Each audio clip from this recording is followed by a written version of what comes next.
memamerkan kekayaan terus gitu. Ya, dan sekarang lagi booming juga tuh. Apa tuh? Tentang kasusnya Timothy itu. Hmm.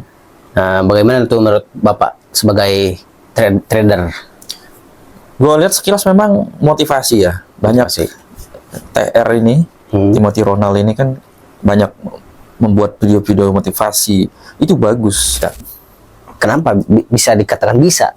Nah, trading itu judi. Misalnya tebak-tebakan. Dia nggak ngerti analisa. Mitos terbesar seorang trader adalah cepat kaya. Cepat kaya. Ya, itu mitos. Itu berarti harus dihilangkan gitu. Harus dihilangkan. Dan Seperti itu. mitos yang dipertontonkan oleh influencer, oknum influencer trading, yang mempertontonkan ilusi kekayaan.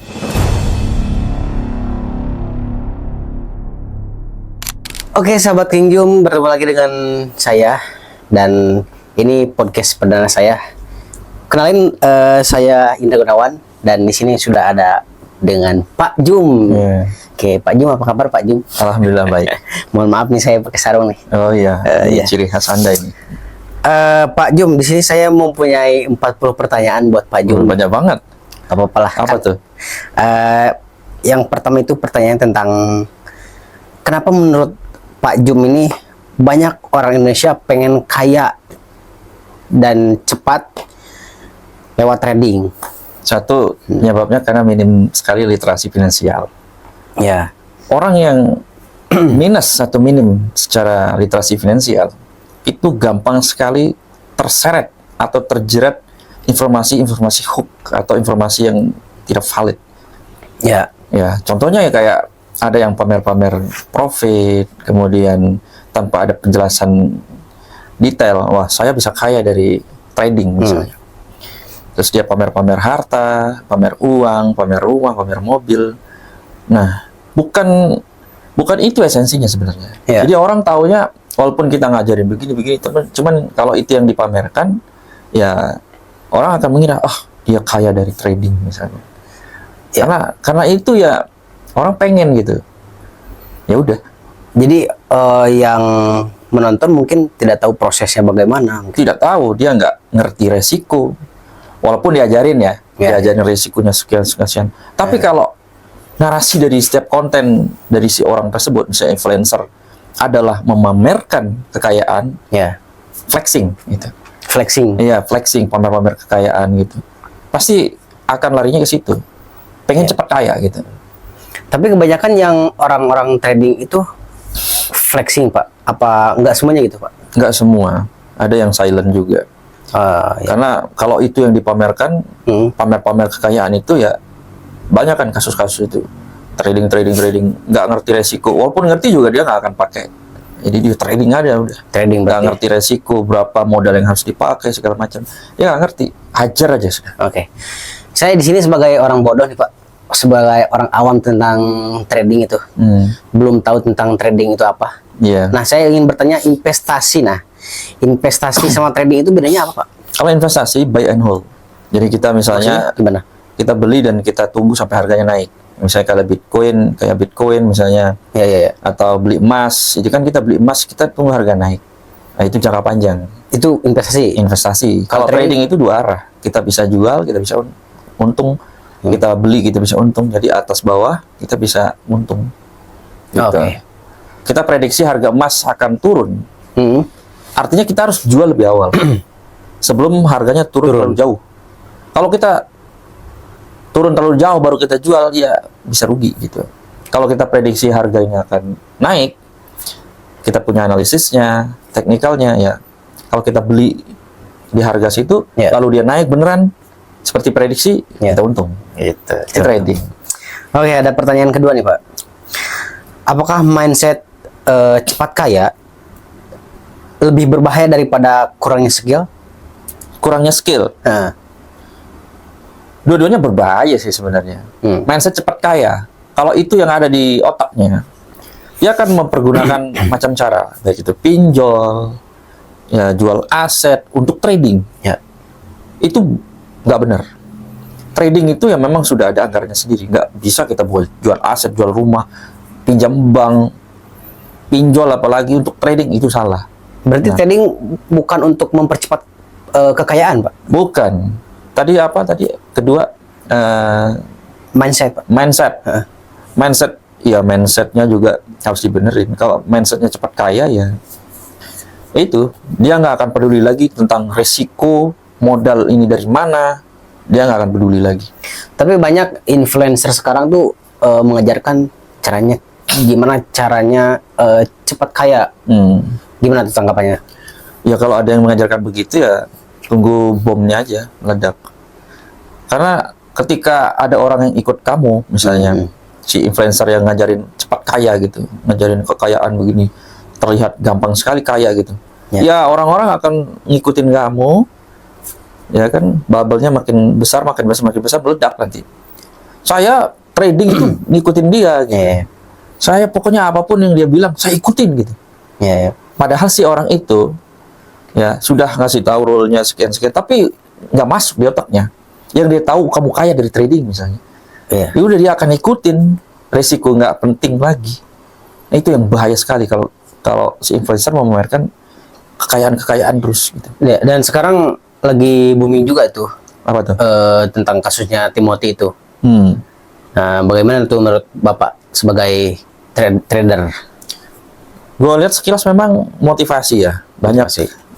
TR ini, Timothy Ronald ini kan banyak membuat video-video motivasi. Itu bagus.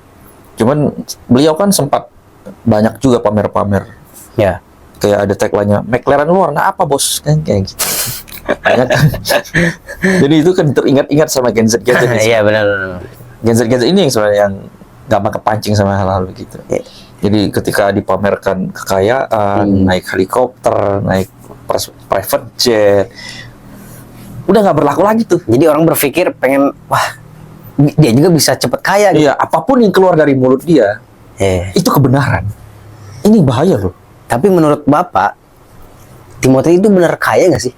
Saya nggak tahu. Saya nggak tahu ya. Soalnya saya nggak kenal juga. Nggak kenal juga. Nggak kenal. Ya kalau yang kita lihat ya beneran kaya KP1T. Tapi kan apakah benar kita nggak tahu. Kecuali penyelenggara negara mungkin bisa cek hartanya segala macam. Oke, Pak Jum, ada pertanyaan ketiga nih. Menurut pengalaman Pak Jum sendiri, apa kesalahan mental yang paling sering trader pemula lakukan? Khususnya ini apa namanya bagi trader-trader pemula nih. Oke. Kesalahan mental ya? Apa ya? Mental kan? Ya, kesalahan mental. Yang Mental paling sering dilakukan. Iya. Mental cepat kaya. Itu yang salah. Ya, itu yang nomor satu. Nggak bisa kita bisa maafkan itu kalau mentalnya ngapain kamu trading? Saya bosan kerja gitu. Saya mau full time trader gitu.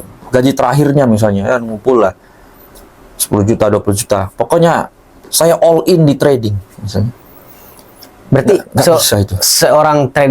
seorang mau Trader. jadi trader itu harus kaya dulu dong. Betul. Harus bisa, mapan. Nggak bisa berangkat dari miskin, Pak. Nggak bisa. Orang miskin mau jadi trader nggak bisa. Apa? Nggak bisa ya. Kaya mapan. Kaya atau mapan itu menurut Bapak itu segimana kayanya, Pak? Segimana kayanya itu kan tergantung masing-masing. Ya. Misalnya ada yang punya harta 10 miliar. Maksudnya untuk cukup untuk mau jadi trader itu harus seberapa banyak dulu hartanya gitu. Nominalnya saya nggak tahu ya. Ya. Yang jelas untuk makan, apalagi udah punya keluarga, anak istri, kemudian kemudian dia punya tabungan, dana darurat segala macam itu sudah harus ada. Dan dia punya active income yang ada terus gitu setiap bulan, setiap hari, setiap minggu, setiap tahun itu ada. Nah, itu kategorinya mapan. Ya, yang enggak dia harus nunggu bulanan doang atau dia harus kerja ngojek dulu atau jualan dulu baru ada. Itu sudah ada active income-nya. Itu mapan. Nah, kalau dia mau trading misalnya bisa kayak gitu. Cuman kalau harta satu-satunya, pokoknya udah saya nggak mau kerja lagi capek-capek. Saya mau tidur. Biarkan uang saya bekerja gitu. Nah, ini yang udah salah itu. Salah ya? Salah. Pasti hancur itu kalau kayak gitu. Ya berarti harus ada uang darurat dulu berarti ya. Iya, Harus tabungan harus tercukupi dulu. ada, active income-nya harus ada. Oh ya, ini dengerin nih buat para pemula nih. Iya. Kemudian Pak, trading itu bisnis atau judi Pak? Bisnis. Di titik mana orang sering salah paham nih? Kadang kan mengira itu trading itu ya seperti judi gitu, permainan. Dua-duanya bisa. Kenapa bisa dikatakan bisa? Nah, trading itu judi. Misalnya tebak-tebakan. Dia nggak ngerti analisa. Contohnya? Contohnya ya hari ini saya bangun tidur, ya udah langsung saya klik buy. Baik. Kenapa kamu buy? Nggak ada alasan. Terus berapa risiko yang kamu pertaruhkan? Ya. Berapa risiko yang kamu bisa terima? Nggak ada Pak. Yang penting saya buy. Kalau untung ya untung, kalau rugi ya rugi. Itu gambling. Bahkan bukan cuma trading. Ya. Nih, gue pernah dengar dari mentor gue juga.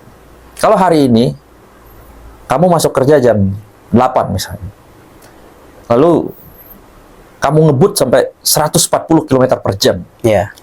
Artinya kamu sedang berjudi dengan hidupmu sendiri. Berjudi dengan hidupnya sendiri. Iya, bahkan berjudi dengan Tuhan. Oh. Karena kamu kan nggak tahu nanti bisa jatuh atau apa. Ya, ya. Nah, kalau kita berangkat dari jam 7 misalnya, naik motor pelan, pasti awas gitu. Tanpa saat kamu ngebut gitu kan, kamu nggak pikiran lagi, kepotong gaji nih. Akhirnya tercelaka kan? Ya. Itu bisa jadi berjudi dengan kehidupan sendiri itu. Nah, kalau trading ini bisnis, ya satu, dengan trading ini kamu bisa survive. Jadi kamu punya kerjaan, punya segala macam. Kalau saya nih misalnya, trading itu saya udah nggak lihat lagi. Misalnya, Maksudnya udah gak lihat lagi seperti itu? saya udah ada prinsip bahwa saya akan buy di harga sekian. Gitu. Saya akan sell di harga sekian. Jadi udah Untung menganalisa. ruginya saya udah tahu. Ah. Kalau saya rugi, saya akan rugi sekian. Penuh dengan kalkulasi. Ya. Kalau saya untung, saya sekian. Nah, kalau yang berjudi itu, waduh gimana ya? Nggak ada stop loss-nya, stop Ya. di kerugian berapa, nggak ada. Waduh, gimana ini ya? Lihat lagi. Gimana kau rugi nih? Gimana nih? Itu berjudi. Itu udah judi. Ya. Berarti Kalau- tergantung kondisi berarti. kondisi. Cara pandang juga. Kalau saya trading, ya udah biarin. Saya udah tahu rugi berapa, mau kemana, saya udah bisa lihat gitu. Ya, ya. Gitu. Oke Pak, apakah trauma ekonomi atau gaji kecil, biaya hidup tinggi bikin orang nekat trading Pak? Betul sekali. Pintar sekali Anda bertanya. Iya kan gaji kecil nih. Nah, Apalagi dia lihat influencer aja. Yang pamer-pamer mobil, pamer-pamer ini. iya. Wah. Terus dia kalau lagi pamer mobil kan ya, grafik gitu. Ya. Gaji kecil, aduh. Apa nih saya bisa kaya gitu. Ya udah pasti larinya ke situ. Ekonomi kecil, gaji kecil, apalagi tadi tuh. Gaya hidup. Gaya hidup. Gaya hidup Nah, itu tinggi. kan yang ditampilkan sama influencer itu kan gaya hidup. Gaya hidup yang glamor Iya, gitu. Naik helikopter, kopi di Starbucks sambil trading. Enak banget hidup Anda gitu kan. Akhirnya dia ingin ngikutin kayak dia. Terinfluence jadinya. Padahal yang dipamerin itu bukan trading beneran. Ya. Bisa jadi. Bisa jadi cuma chart-chart doang. Bisa jadi akun bodong, akun demo misalnya. Gitu. Perlu hati-hati. Oke. Seberapa besar nih peran FOMO dalam keputusan trading orang Indonesia Pak? FOMO, Ya, kan orang Indonesia fear itu of missing out. Ya. FOMO itu ya. FOMO itu disebabkan banyak faktor. Satu misalnya di trading itu ada namanya NFP, non-farm payroll. NFB. NFP itu banyak sekali orang berjudi di sana. Kalau dia nggak ngerti datanya. Itu kan data misalnya ada forecast, ada pokoknya data-data yang bisa menunjukkan bahwa harga aset, sebuah aset itu akan naik atau turun. Tapi itu nggak bisa kalau cuma baca di Forex Factory, Nggak bisa di ya? situs Forex Factory nggak bisa. Kita harus punya informasi A1 dari Amerika. Misalnya The Fed ini akan ngomong apa nanti kira-kira. Ya. Dan itu kalau nggak ngerti datanya sama sekali itu gambling banget. Nggak bisa berarti ya? Iya, akhirnya orang FOMO. Banyak satu gedung itu. Pokoknya dia trading, ada tuh banyak tuh. trading di lapangan gitu. Jadi 3, 2, 1 buy. Wah, jadi buy, semuanya rame-rame. buy gitu. Iya, Ada kayak gitu ya. ada. Itu kayak lagi nonton bola udah terabar trading bareng di lapangan gitu. Iya, Ada iya. layar besar gitu. Iya. Kita akan buy sekarang. Ini news akan jam 8.30 ini news. 3, 2, 1, yuk sell. Sell. Oh, ada yang rugi Pak, rungkat semua. Kalau Mana ada manajemen di sini? Nggak ada. Yang penting udah berjudi. iya. Kenapa orang lebih percaya, Pak? Kenapa orang lebih percaya cerita cuan orang lain dibanding data dan risiko? Karena orang Indonesia itu nggak mau pusing. Nggak mau pusing. Kita kan ngapain bikin mobil gitu. Beli aja mobil Toyota gitu. Oh iya benar. Beli aja mobil Jepang. Oh iya. Tinggal beli kan bisa. Terus ada yang jual kelas misalnya. Ya. Kayak Timothy Ronald jual kelas. Ya. Kaya, kelihatannya kaya gitu. Kan sudah ada kelasnya. Ada metodenya. Kita ikutin aja udah, ngapain capek-capek mikir. Ada signal buy, udah buy aja. Udah buy aja udah. Jadi, kita nggak perlu tanya alasan apa. Ikutin aja sudah apapun yang keluar dari mulut dia. Nah, itu. Jadi ya hasilnya ya udah. Kalau kamu mau kaya, mau menghasilkan uang, tanpa kamu harus berpikir, tanpa harus kerja keras, nggak mungkin, bullshit itu. Nggak mungkin ya. Nggak mungkin. Oke, apakah komunitas trading kadang justru memperparah FOMO, Pak? Komunitas trading belum tentu. Kenapa, Pak? Kalau komunitas trading ini kan ada yang oknum juga. Kalau komunitas trading itu yang mengajarkan cepat kaya, Ya. mengajarkan kesuksesan yang luar biasa, ditampilkan dengan narasi-narasi video yang wow, ini bahaya nih. Ini bahaya sekali. Tapi kalau komunitas yang membuat dia berpikir kritis tentang trading, dia memikirkan risikonya, dia bisa menjadi seorang trader mandiri, ini bagus. Ya, ini bagus. Karena komunitas yang benar itu mencetak seseorang itu menjadi trader, menjadi pedagang di market. Ini yang benar. Jadi tanpa komunitas pun dia bisa trading. Tetapi melalui komunitas itu dia bisa diajarkan bagaimana backtest sebuah strategi, membuat strategi sendiri, sehingga dia bisa trading jangka panjang. Gitu. Jadi dikasih pancing. Cuma kalau kasih ikan doang mah dia nggak bisa cari ikan. Jadi dikasih tahu mulu berarti ya? Kasih tahu mulu. Sekarang kita bayar di harga. Ya. Kapan bisa jadi trader? Kalau kayak gitu. Ya. Nggak bisa. Berarti yang salah yang ikut kelasnya apa? Yang ikut kelasnya lah. Yang ikut kelas. Misalnya dia udah tahu itu kelas cuman pamer-pamer apa namanya tuh profit, kemudian pamer-pamer kekayaan, terus dia ikutin. Kamu masuk ke situ gara-gara kamu terinfluence dengan kekayaan yang fana, yang terlihat kaya tapi nggak benar kaya misalnya. Berarti menurut Bapak Timothy nggak salah dong dalam hal ini? Ya itu nanti di urusan pengadilan lah gitu. Itu kan sudah masuk apa namanya itu pelaporan juga sama member-member. Iya. Gitu. Salah, kita nggak ada hak untuk begitu. Cuman ya lagi-lagi ya, kalau kamu sebagai orang yang membeli kelas, kalau kamu sudah mendapatkan sesuatu di sana, walaupun itu banyak pamer-pamer harta, ya, tapi kamu bisa trader mandiri ya, why not gitu. Oke, Pak. Pernah nggak, Pak, lihat orang masuk market cuma karena teman ada cuan duluan? Banyak. Ya? Banyak. Jadi orang lihat ya, kamu entry apa? Aku buy. Oh iya ya. Ya udah aku buy juga. Ikutan gitu langsung. Jadi ikutan, aku buy ya. Coba lihat dulu. Iya, merah nih. Gimana nih? Cut loss apa enggak? Ah, tenang aja. Kalau begitu terus, nggak usah jadi trader. Nggak usah jadi trader. Nggak usah. Ngapain ikut gambler gitu? Tapi Bapak pernah sempat begitu, Pak? Enggak, saya. Enggak aja. Enggak. Berarti tahu ilmunya Saya dulu. pelajarin dulu. Lagi ngikut doang mah, ngapain? Nah, terus gimana cara membedakan peluang dan jebakan FOMO, Pak? Peluang dan jebakan FOMO. Cara membedakannya gimana? Peluang ya seseorang yang benar-benar sudah terasah ya. Gue ngajarinnya itu technical analysis ya. Kita Technical bisa analysis. lihat peluang, misalnya kayak beberapa hari ini kan emas itu kan naik terus. Ya. Ya, saya nggak pernah sell. Nggak pernah sell? Saya nggak pernah ngejual. Saya beli aja. Kenapa, Pak? Ya karena saya punya metodenya. Ketika harga naik, sedia koreksi sedikit, saya hantam di sini. naik lagi, dapat. Dia turun sedikit, saya hantam di sini, dapat.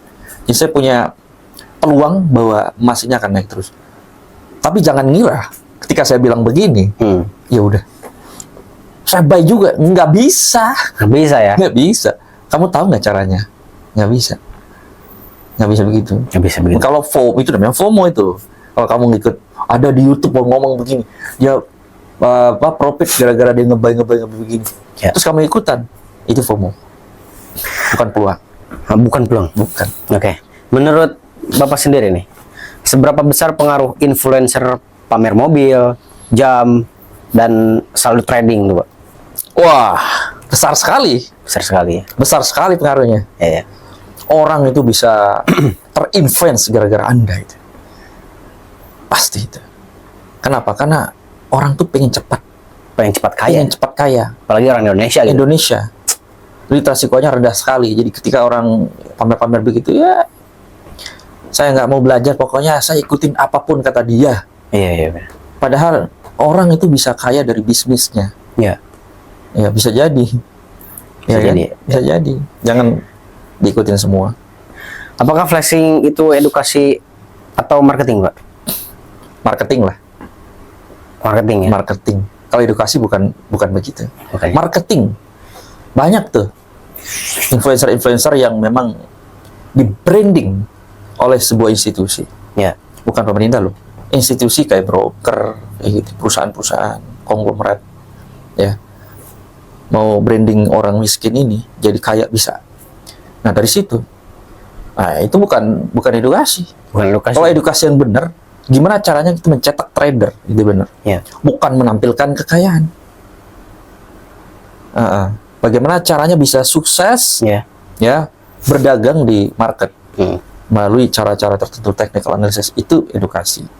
Kalau misalnya kita, misalnya di video, di narasi video, kita ngajarin orang, jangan loh tergiur atau terinfluence sama influencer yang model begini, yang memamerkan kekayaan. Nah, itu edukasi itu. Edukasi. Edukasi.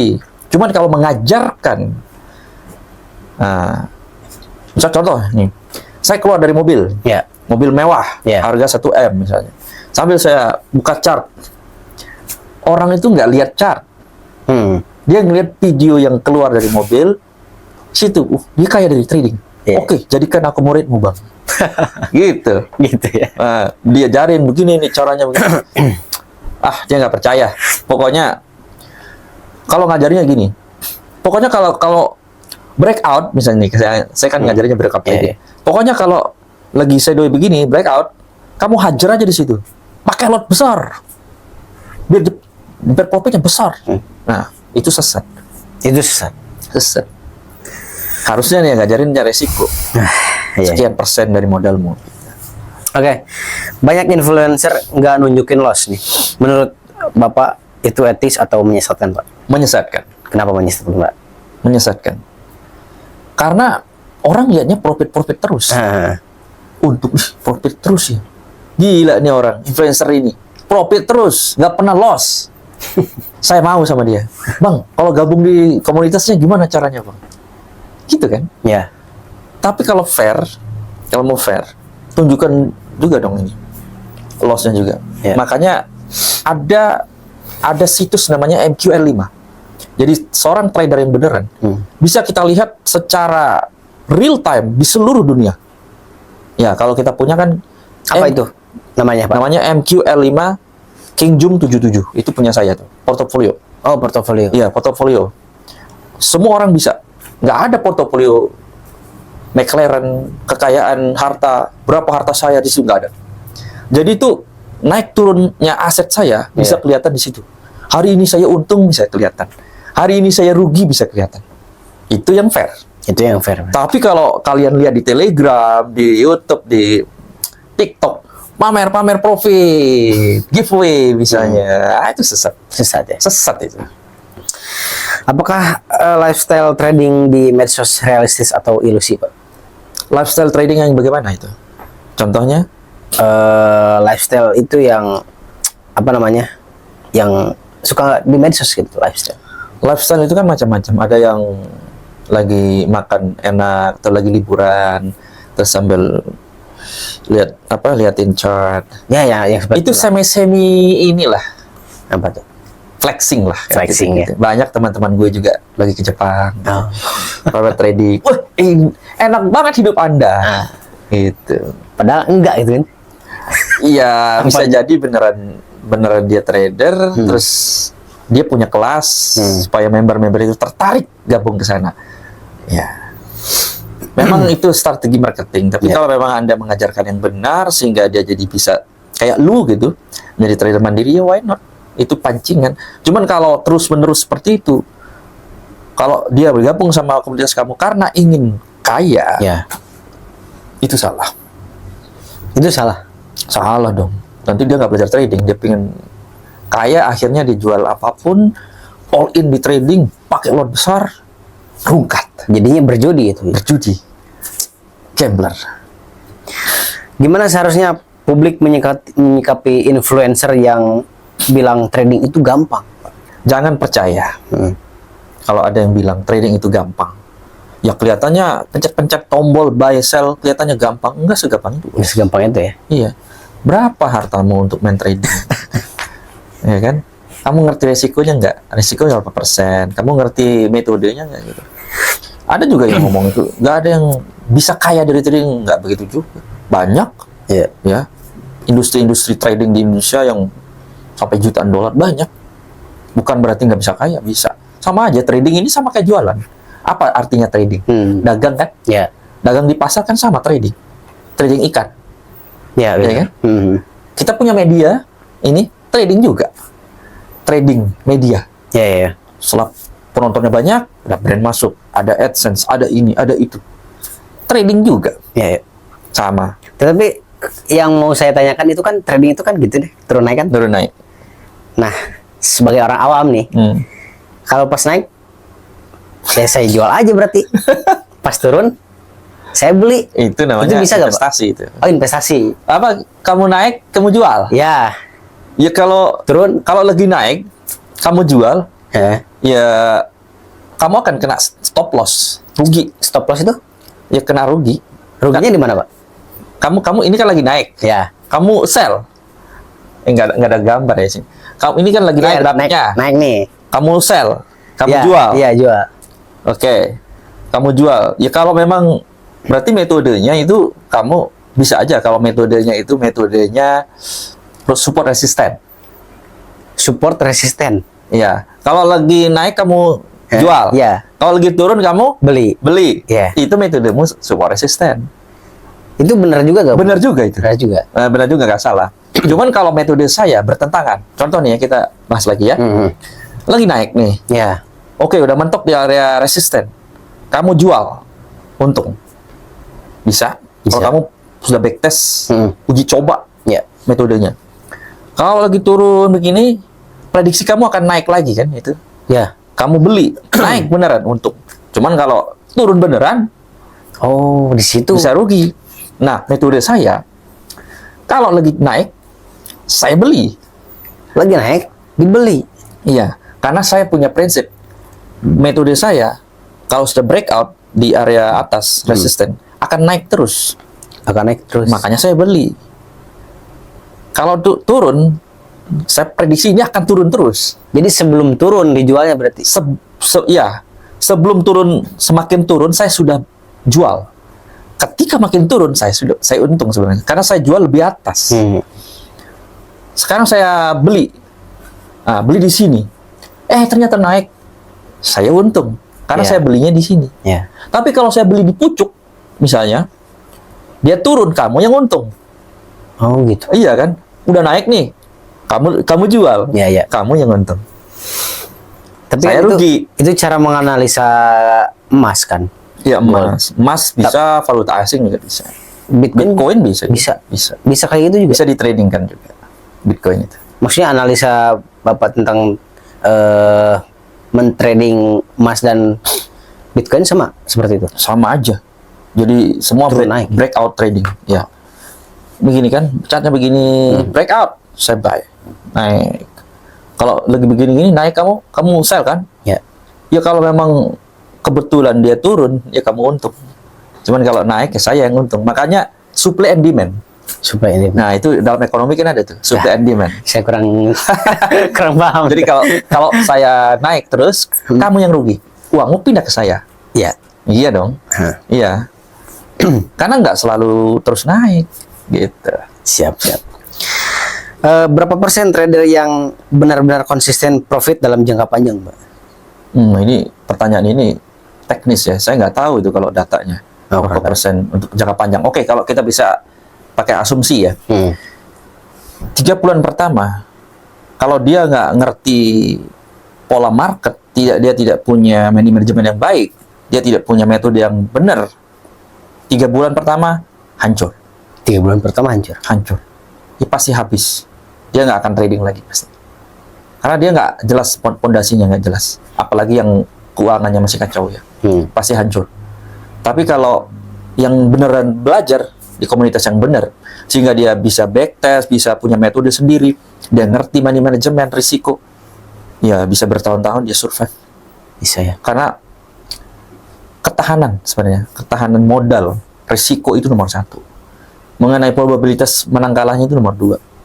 Kalau dia nggak bisa menjaga risiko, ya dia pasti hancur. Soalnya gini, kita mau ngebut nih, motor, mobil ya. Saya ngebut, diri kita sendiri yang tahu. Kira-kira kalau 120 km per jam ini masih nyaman nggak nih? Ya. Oke, kalau saya pakai lot 0,05 aman nggak nih? Kalau saya $2.000 rugi, saya nggak siap, ya jangan. Kalau $500 siap rugi, ya udah, coba. Itu kan, kamu siap hilang duit berapa gitu. Saya tuh sekali trading itu 0,01 kan, kecil banget. Lotnya. Oh, lotnya. Hilang duit saya kurang lebih $50. $50? Iya, $50. Kurang lebih itu 800.000 kan? Ya. Dikali 3 akun. Dikali 3 akun. Iya. 2.400.000. 2.400.000 saya siap kehilangan setiap trading. Siap. Karena modalnya lumayan kan. Nah, nggak akan langsung habis gitu. Cuman kalau nggak siap ya jangan. Berarti kamu jangan pakai swing berarti. Pakai yang kehilangan 100-200 pip mungkin. Kalau saya kan 500 pip, 400 pip hilang. Gede banget itu.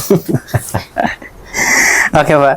Kenapa loss jarang diposting tapi cuan selalu dipamerkan? Ini nih oknum influencer ini. Ya. Banyak tuh. Soalnya kalau dia posting yang ruginya, orang nggak akan mau gabung di situ. Nggak akan mau gabung. Nggak mau gabung. Kamu posting kerugian, wah rugi dia. Saya nggak mau lah gabung sama kamu. Tapi kalau profit terus, profit, walaupun itu akun demo, akun bohongan gitu. Ya, akun bohongan. Wih, banyak duitnya, ratusan juta. Cuan. Wah, ini saya sambil makan nih, cuan nih. Wih, jadikan aku muridmu bang, gitu pasti. Oke. Apakah modal kecil bisa jadi besar, Pak? Atau itu cuma narasi menarik massa? Ya, kalau itu dilakukan oleh oknum influencer, bisa. Bisa. Katanya nih.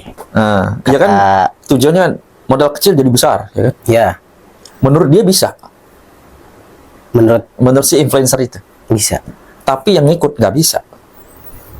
Tapi katanya kata Pak Purbaya ya kayak kalau nggak salah, dia ngasih 500.000 ke anaknya.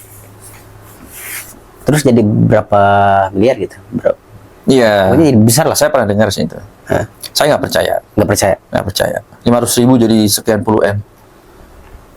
Tapi kalau dalam jangka waktu panjang, Pak, percaya nggak? Mungkin 1/1000 kali itu. Nggak percaya lah ya. Nggak masuk di otak saya. Saya bilang saat ini saya nggak percaya. Kecuali anaknya Purbaya ngomong ke saya, terus dia buktikan dengan data, saya percaya. Beneran begini. Gimana strateginya orang 500.000 jadi sekian puluh M? Ya. Wah, kemampuan apa yang dia miliki? Kalau nggak ada datanya, saya nggak percaya. Nggak percaya ya? Yang saya percaya gini, orang trading itu jangan pakai modal kecil, cuma 1-2 juta, jangan. Nggak bisa. Puluhan juta lah coba. 50. Kalau 10 juta masih oke lah. Oh, 10. Itu pun ya kalau kecil. Kalau 50 juta masih oke. Tapi kan finansial orangnya beda-beda. Iya. Beda-beda. Cuman kalau segitu masuk akal lah gitu. Cuman kalau 1-2 juta mah jangan. Habis nanti. Habis ini. Belum siap. Oke, Pak. dalam realita trading itu lebih banyak nunggu atau action, Pak? Action. Kenapa, Pak? Ya, realita di masyarakat ya. Actionnya lebih banyak. Jadi dia buka HP, pencet masuk.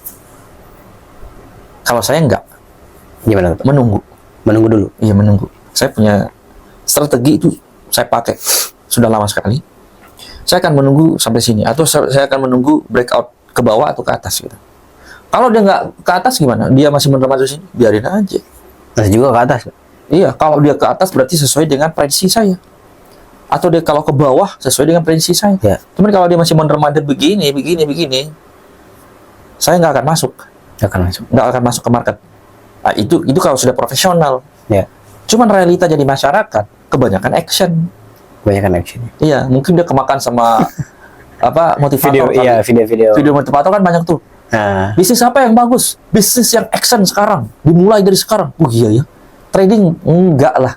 Trading itu enggak segitu langsung pencet. iya. Apa hal yang membosankan tapi penting dalam trading, Pak? Hal yang membosankan tapi penting dalam trading. Ya. Yang membosankan, ya mungkin sebagian orang menunggu adalah membosankan. Ya, benar. Makanya dia action tadi banyak ya. Nah, kalau market lagi ini kan, itu memang membosankan. Kita jarang trading. Cuman kalau orang yang memang udah gila trading ya, mau market seperti apapun polanya dia masuk aja. Masuk, Pak. Nah, kalau yang paling enak tuh yang volatil. Kalau saya ya, Ya. lagi grafik begini, ya volatilnya naik terus itu nggak sampai berjam-jam itu udah kena TP 500 pip. Guys. Ya. Pernah lihat orang yang kehilangan segala-galanya dari trading, Pak? Banyak. Ruko ada yang hilang. Ruko ada. Iya, jual ruko, jual rumah, jual mobil. Berarti kayak judi ya? Ya judi. Makanya semua bisa jadi judi. Ya. Kalau pola pikirnya begitu, ya apapun coba. Sekarang gini, mau buka usaha, warteg. Dah, lagi gue warteg, suka warteg soalnya. Ya. Bikin warteg 100 cabang. Itu harta satu-satunya misalnya. Pokoknya dia dapat warisan ya. Contohnya warisan. Ya. Warisannya MM-an lah. Ya, puluhan M lah. MM-an lah. Pokoknya duit ini harus habis katanya. Langsung bangun 100 cabang. Itu gambling. Itu salah. Emang kamu tahu akan berhasil? Ya, benar-benar. Nggak tahu kan? Ya. Kita harus kalkulasi. Harus kalkulasi hitung-hitungan. Kira-kira kalau saya langsung 100 cabang, probabilitas berhasilnya berapa persen? Probabilitas kalahnya atau gagalnya berapa persen? Berapa persen gitu. Itu yang harus kita ketahui sebenarnya. Nggak bisa langsung, iya kan? Nggak bisa lah ya. All in itu nggak bisa. Kita harus hitung-hitungan gitu. Kalau gagal nggak sampai gembel lah gitu. Ya. Kenapa banyak orang tetap all in walaupun tahu risikonya, Pak? Karena jawabannya lagi-lagi karena dia punya pola pikir yang salah, Mindset ya. mindset yang salah bahwa ketika orang main trading, ya main trading saham, main trading kripto, trading forex apalah sebutannya, di otak dia cuma satu, gimana caranya saya cepat kaya. Itu ya. Iya. Jadi Saya nggak mau. penyakit itu ya? Iya. Saya nggak mau kerja lagi dari pagi sampai sore sampai malam. Aduh, nggak enak. Mendingan saya pencet-pencet aja jadi kaya. Nggak ada yang bisa begitu. Karena real yang kita dapatkan ini adalah dari bisnis sebenarnya. Bisnis warteg lah, bisnis apa. Trading ini ya buat kita ngembangin aset. Lalu kalau ada duitnya kita bangun lagi bisnis real. Itu sebenarnya. Makanya ya ada yang bilang kan, financial market gitu. Tempat kita cari ini apa namanya? Modal. Ya. Ya. Kita cari modal di trading. Gitu. Baru kita buka-buka bisnis lain. Menurut Bapak sendiri nih, kapan seseorang seharusnya berhenti trading, Pak? Berhenti trading? Ya udah, kalau berhenti trading kalau kamu sudah salah mindset aja udah berhenti aja. Ya. Ya, misalnya mindsetnya cepat kaya misalnya. Ya udah. Pasti akan rungkat terus MC, ada istilahnya MC kan, margin call. Margin call. Jadi cemplungin 10 juta misalnya. Ya, 2 jam hilang duitnya. Gua apa lagi nih? Jual apa lagi nih? Oh, ngutang ke bank. ngutang, sertifikat rumah. Udah kalau kayak begitu, udah berhenti dah. Berhenti aja berarti. Kamu nggak akan bisa trading dengan modal seperti itu. Kalau mau trading lagi, beresin dulu utangnya. Beresin dulu utangnya, kerja yang benar, income aktifnya ada dari bisnis, baru nanti belajar yang benar. Kalau mau trading, gitu. Jangan cuman all in, kaya dari trading, nggak bisa. Harus punya bisnis. Harus punya bisnis. Harus punya bisnis. Jadi uang trading itu harus uang yang dingin berarti, Pak? Uang dingin seperti kulkas. Dan bahkan mau bisnis trading pun bisa. Bisnis trading pun bisa. Bisnis trading pun bisa. Tanpa bisnis yang lain? Iya, enggak juga. Enggak juga. Iya, kalau misalnya bisnis yang lain udah oke, ada trader. Jadi Ya. trading dengan modal sendiri. Tapi kalau udah bisnis trading, kamu punya 10M, misalnya buka perusahaan trading.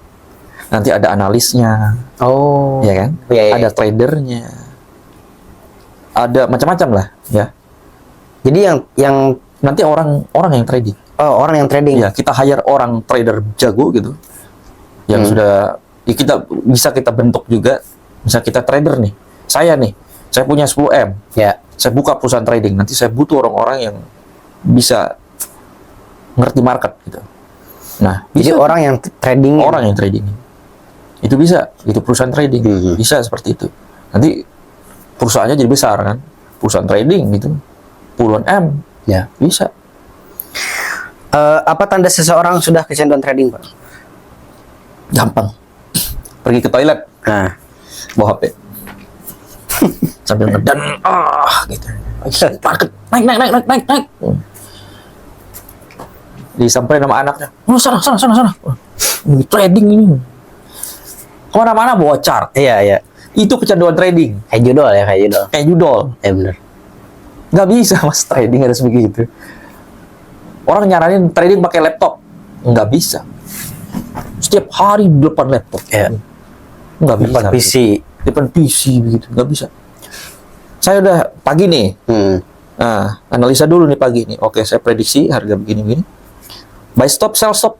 Selesai. Selesai. Besok lagi saya lihat. Kadang-kadang saya dikasih tahu sama member. Pak, ini udah kena SL. Pak, ini udah kena take profit. Oh ya? Oh iya, kena take profit. Jadi- saya nggak pernah lihat grafiknya. Saya lihat waktu itu doang, waktu analisa. Iya. Nyaman sekali trading kayak begitu. Jadi ya udah biarin aja gitu. Biarin aja. Loss saya udah tahu, mau rugi berapa. Iya, Profit pun saya tahu, saya akan untung berapa. Enak banget kayak gitu. Ya. Jadi saya nggak lihat terus. Oke, naik, buy, gitu. Nggak bisa ya. Nggak bisa kayak gitu. Oke, lebih bahaya mana nih? Nggak ngerti risiko manajemen atau terlalu banyak percaya diri? Ih, dua-duanya bahaya loh itu. Kalau lebih bahaya mana? Nggak ngerti resiko. Nggak ngerti risiko? Kalau percaya diri, wah saya yakin ini akan naik. Tapi dia punya stop loss, aman. Aman. Tapi kalau dia nggak ngerti resiko, arogan namanya. Arogan ya. Iya, dia akan ada kan itu yang trading di Kabah itu. Teng, oh, dipencet aja itu. Apa itu trading gitu? Oke. Apakah literasi finansial di Indonesia masih rendah soal trading, Pak? Di awal kita sudah jawab. Ya. Benar sekali. Literasi keuangan, apalagi soal trading ya. Soal investasi aja. Banyak sekali di wilayah Jawa Timur ya. Ini saya duga keras ini mereka adalah oknum-oknum atau alumni scammer di Kamboja. Mereka sudah jago tuh. Makanya nih pemerintah ini harus benar-benar ketat nih. Yang sudah mau dipulangin dari Kamboja kemarin, ini banyak sekali. Ya, bahaya juga ya. Mereka pulang, nanti dia bikin aplikasi. Iya benar. Aplikasi trading, aplikasi penghasil uang. Iya benar. Orang tuh ada kemarin itu investasi di sampah katanya. Investasi di sampah. Investasi di sampah, ada penghasil uang, ada aplikasi penghasil uang. Ya. Itu banyak tuh. Kayak begitu di Jawa Timur biasanya, Jawa Tengah. Oh. Kita investasi di sampah. Ya. Iya, dia punya kantor mewah lah di luar negeri gitu. Terus dikasih menang. Investasi sekian 5 juta misalnya. Ada bunganya gitu. Beneran, di withdraw bisa. Akhirnya dia tambah lagi. Ya kan? Ya. Jadi, wah, tinggal deposit, tunggu uang berkembang. Ada begitu. Literasi rendah sekali. Ya. Kenapa banyak orang malas belajar, Pak, tapi pengen hasil besar? Malas belajar tapi pengen hasil besar. Ya, Ya dari pertanyaannya aja malas. Orangnya malas. malas ya. Malas, orang yang malas pasti hancur. Kenapa hancur, Pak? Ya malas kan. Semuanya malas. Malas apa? Malas mikir, Ya, malas bisnis, Ya. buka bisnis, takut rugi. Nggak ada. Punya kemalasan yang luar biasa. Malas maunya belajar, malas. Mau gerak, malas. Mau apa ya? Segala hal lah. Belajar trading dia nggak mau. Ya udah kalau ya dia juga pencet-pencet juga kan, buy atau sell. Ya udah pencet aja, pencet aja, pencet. tapi kalau orangnya itu malas tapi dia beruntung. Gimana? Nggak ada malas beruntung. Nggak ada ya? Nggak ada jackpot maksudnya. Ya. Bisa diulang nggak? Seperti contohnya, saya malas nih, Ya. misalkan. Hmm. Tapi di jalan nemu misalkan dompet nih, isinya misalkan 10 juta. Ya. Gimana tuh? Nah, itu jackpot namanya. Jackpot. Jackpot. Ada juga kriptoan itu kan. Nah, Modal 500.000 jadi berapa puluh M ada. Bisa diulang nggak? oh, Nah, itu bedanya. Orang malas dapat jackpot, uangnya akan dipakai untuk apa? Wah, pokoknya beli yang dia suka.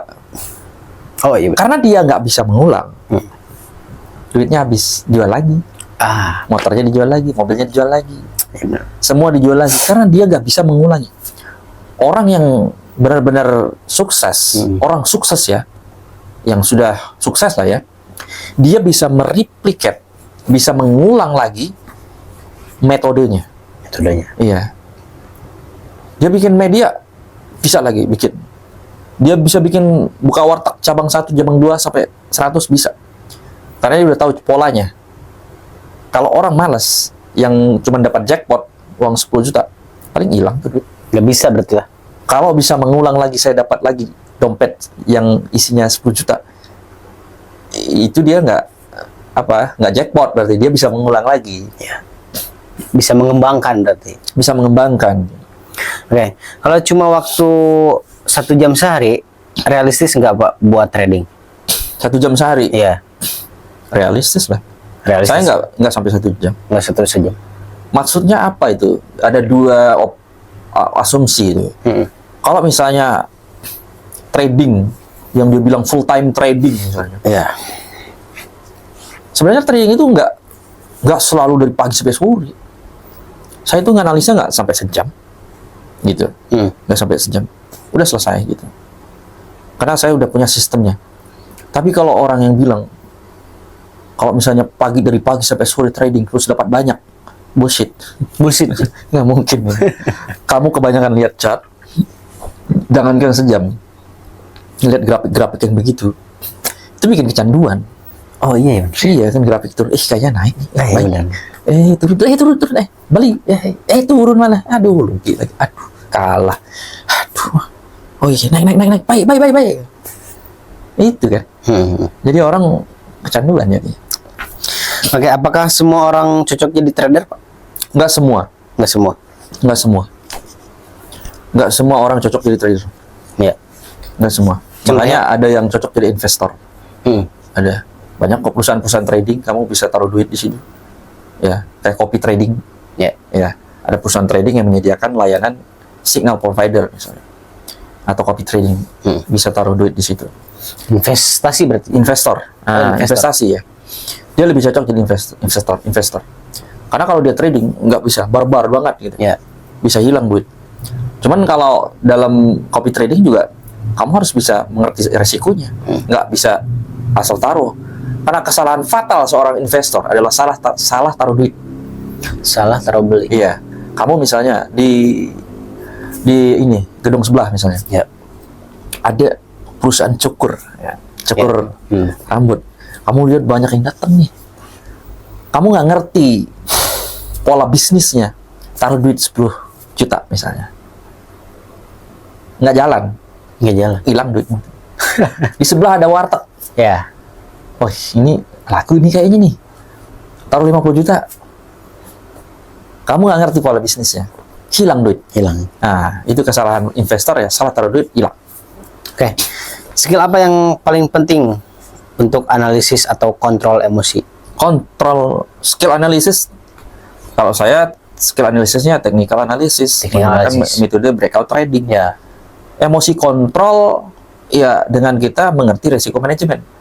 Kita punya stop loss, batas kerugian, take profit, batas keuntungan gitu. Oke. Itu ya harus punya kalkulasi semua kehidupannya, termasuk kita membuka bisnis apapun ya.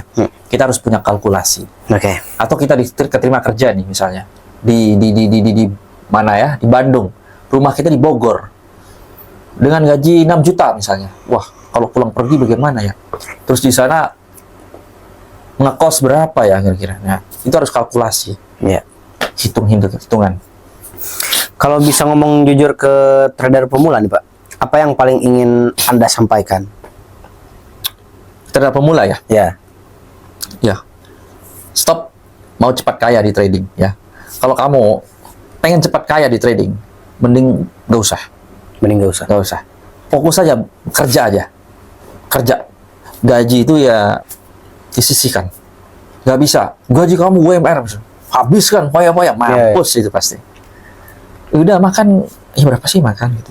Kamu punya gaji 50 juta sebulan. Apakah gaya hidupmu akan lebih banyak makannya? Makan segitu-gitu doang kan? Nah, gaya hidup tetap sama, penghasilan boleh tinggi.